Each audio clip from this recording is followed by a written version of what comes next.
Whenever I was at uni, I lived with 3 other guys, technically, although there was a 4th guy who had a key and was there all the time and set up his desktop computer in one of our rooms. It was really funny. He was always there, and it was basically like having 5 of us in the house, ate all our meals together, and we played this video game called Overwatch. I don't know if you've heard of it. It was really good. And basically what we would do, we would have dinner, and then after dinner, we'd all bail up into one of the rooms, open up the laptops and jump onto Overwatch, and we would play probably the rest of the night, sometimes until 1, 2, maybe 3 a.m. because let's face it, we were students, we had nothing else to be doing. And on this particular game, Overwatch, the game would run like special events, things like Christmas and Halloween. They would have a special night where at 7 p.m. on the Wednesday night, they would do all sorts of events and fun stuff in the game, make the game all different. And at that time, everybody who ever played Overwatch was like, oh, I'm gonna go play Overwatch tonight. And that meant that you needed a really good internet connection to get on, because the servers were all filled up and stuff I don't really understand about computers.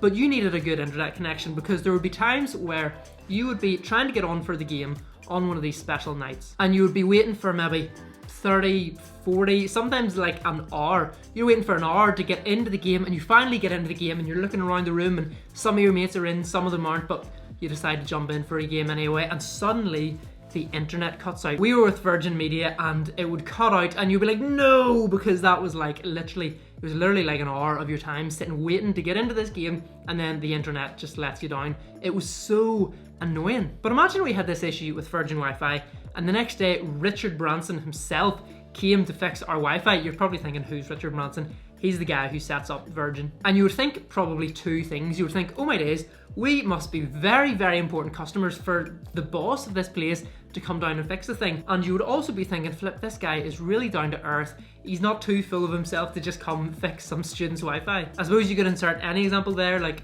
Jeff Bezos delivering your Amazon parcel, or the Queen delivering your Royal Mail post. That would be fun.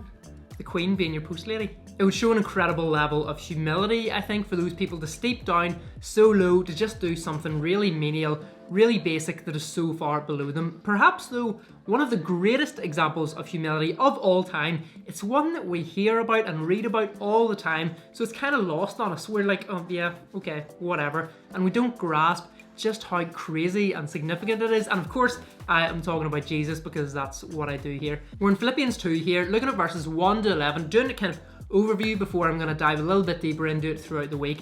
And this is where we read of this example of humility. So the Son of God, the eternal Son of God, who was crowned in splendor and glory and being praised in heaven, he left all of that, okay? He set that aside and came down to earth. So already that is just an impossibly crazy step down, coming so low to come from heaven to earth. We can't even imagine that step. But even by human standards, the position that Jesus took was incredibly low. Okay, he could have come as like the son of a king, the son of a queen, or some really, really influential child. But instead, he was born to a fairly poor teenage couple who lived in some backwater country, and he was born in a fairly rough town in this backwater country. And whenever he was born, the manger he was laid in was actually just an animal's feeding trough. Okay, you're maybe like clearing all the animal food out of the way and brushing it down a wee bit, and then you set the baby in. Like, what? No palace, no servants, no golden crib that you would put him on the finest cushions. Nah, it's like, okay, there's where the animals feed. That looks about the size of a baby. Let's just slide the animal food down and set the baby in there.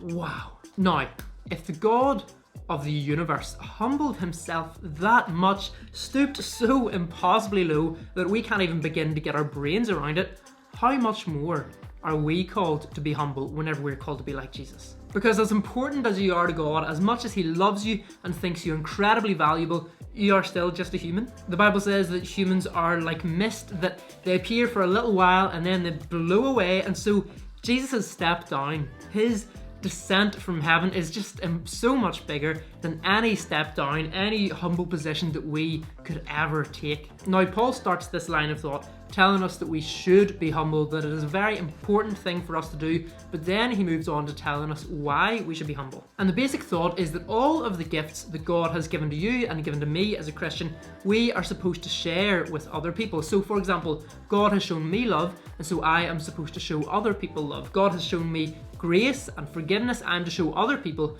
grace and forgiveness, and God has been humble in stooping down from heaven to earth to me, and so I have to be humble in my dealings with other people. In the rest of the week, we're going to get into a little bit more depth on what that looks like, what humility actually is, how we go about doing that.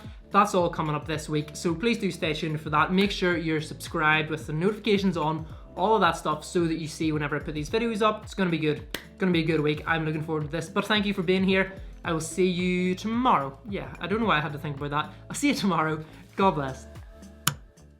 He wasn't a prince. He wasn't some like highly influent in a backwater country in a particularly rough